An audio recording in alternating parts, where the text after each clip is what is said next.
Deklarasi kesepakatan. Kami komponen masyarakat. Kecamatan Kertapati Palembang. Sepakat sabar menunggu. Dan menerima keputusan KPU RI. Guna menciptakan situasi. Yang aman, damai, dan sejuk.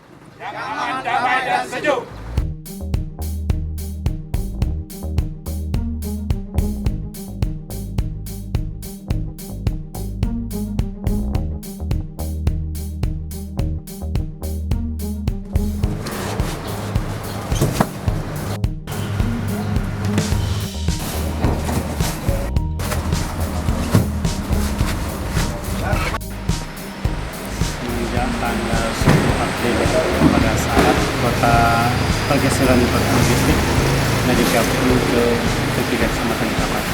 Semenjak itu kita mulai sibuk. Nah, setelah itu proses rekapitulasi kan Pak? Jadi kemudian pergeseran dari kota logistik dari PPK ke PPS itu tanggal 16. Jadi antara tanggal 10 dengan tanggal 16 itu kita pihak kepolisian bersama-sama jaga ya, untuk terhadap keamanan dari kota suara di sini. Nah, semenjak dari tanggal 16 itu pergeseran ke PPS, kemudian dari PPS langsung bergeser ke KPPS tanggal 16 itu juga. Nah, semenjak itu kita di malam tanggal 17 itu berbagi tugas sama-sama kawan-kawan itu cek ke kelurahan. Di kelurahan mana yang pergeseran kotaknya yang sampai malam, kemudian ada kendala-kendala apa di lapangan pada saat pergeseran kotak dari PPS ke PPS.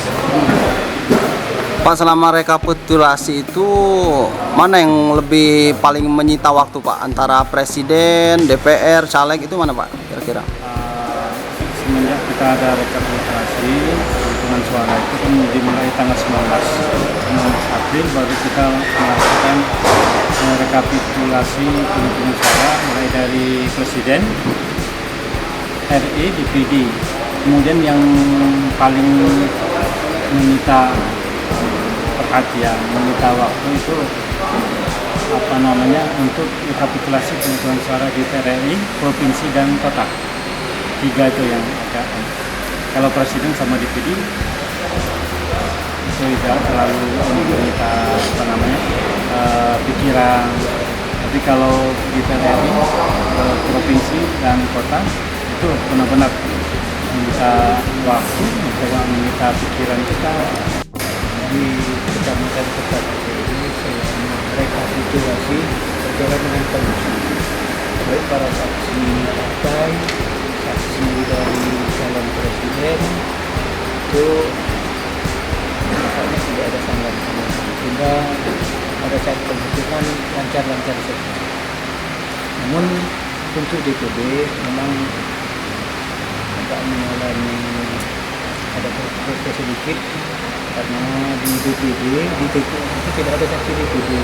Namun mereka mengaku bahwa ada saksi di TPS. Nah, pada saat itulah kami putuskan bahwa di TPS tidak ada saksi dari DPD. Sehingga mereka menurut apa keputusan dari para saksi yang Sudah sadar Pak ini tugas ini bakal berat untuk pemilu tahun ini? Ya, kita sadar betul bahwa pemilu 2019 Pilpres dan Pileg ini memang kita sadar itu akan menyita waktu, tenaga, pikiran dan juga tentu dengan pihak keluarga juga akan berkurang pertemuan yang itu sudah sadar dari awal karena memang dari awal kita sudah memulai, maka dari awal kita sudah menyiapkan apa yang tidak untuk kita jalankan pada saat pelaksanaan. Waktu mengalami pas selama 20 hari ini kaget Pak? Ya sebenarnya kaget juga karena ini ya kita melaksanakan penghitungan suara itu kan mulai dari jam 8 sampai jam 12 malam. Nah disitulah kita tersita masalah baik pikiran dan tenaga tadi. Jadi kadang-kadang yang selama ini kita anggap mungkin tidak terlalu berat, baru di situ pada saat penghitungan kenyataan di lapangan baru terasa benar-benar bahwa yang benar-benar pada tahun ini pelaksanaan pemilu 2019 kali ini benar-benar berat bagi kami. Mungkin dari PPK bahkan mungkin dari bawah ya. Yang sampai sebab ini penghitungan suara itu malah ada yang sampai jam 8 pagi. Pak, untuk di Sumsel sendiri kan ada sedikitnya 16 orang meninggal dunia petugas. Bapak sudah dengar berita itu? Iya. Sempat terbersit untuk ini Pak, mengurungkannya jadi petugas setelah dengar kabar itu? Enggak, kita tetap terus melaksanakan rekapitulasi penghitungan suara. Cuman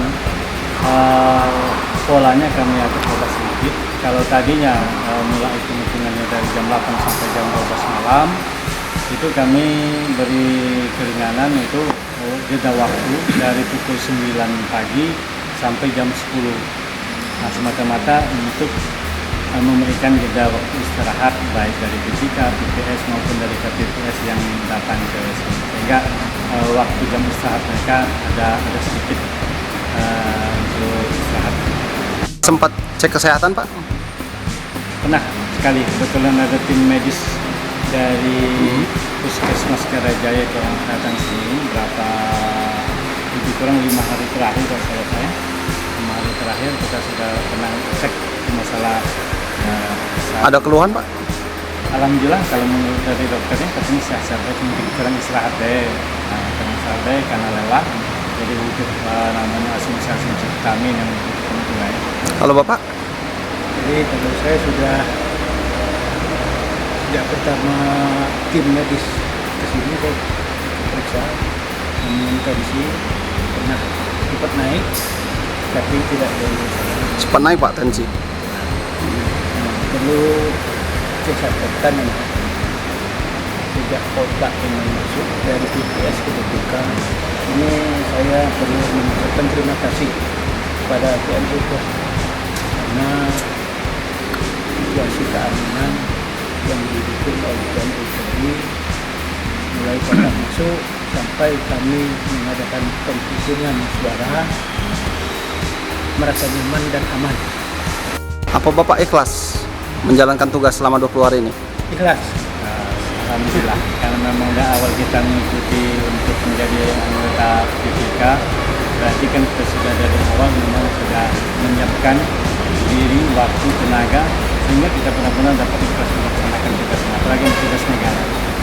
Satu lagi Pak, yang penting apa harapan untuk pemimpin yang terpilih nanti, khususnya presiden, dari Bapak sebagai pribadi? Kalau kami ya berharap dengan presiden terpilih nanti bagaimana dapat memperhatikan rakyat, terutama rakyat kecil. Kemudian untuk dapat masalah ini pemilu tahun ini itu mungkin menjadi pembelajaran untuk ke depan agar ditindaklanjuti, karena banyak korban dengan adanya pemilu serentak dengan 5 tingkatan yang langsung sekaligus, yang katanya mungkin ini pemilu terumit di dunia, tapi inilah jadi hasilnya. Walaupun sukses, tapi banyak juga permasalahan-permasalahan sampai ada anggota dari KPPS, PPS, Linmas yang meninggal dunia. Nah, ini menjadi catatan tersendiri. Harapan kami kepada presiden terpilih untuk akan datang mungkin menjadi bahan apakah perlu dilanjutkan lagi pelaksanaan pemilu seperti saat ini, apakah mungkin pemilu yang akan datang kembali lagi seperti pemilu pada tahun 2014 yang lalu. Itu artinya. Dari Bapak sendiri? Kalau menurut saya baik 01 ataupun 02 yang menjadi presiden, tapi saya tidak jadi masalah. Yang penting presiden terpilih. Yang pertama, dapat mengurangi tingkat kemiskinan di Indonesia ini. Yang kedua, dapat menciptakan lapangan kerja sehingga dapat mengurangi pengangguran. Yang ketiga, agar mereka dapat menjadi rakyat Indonesia.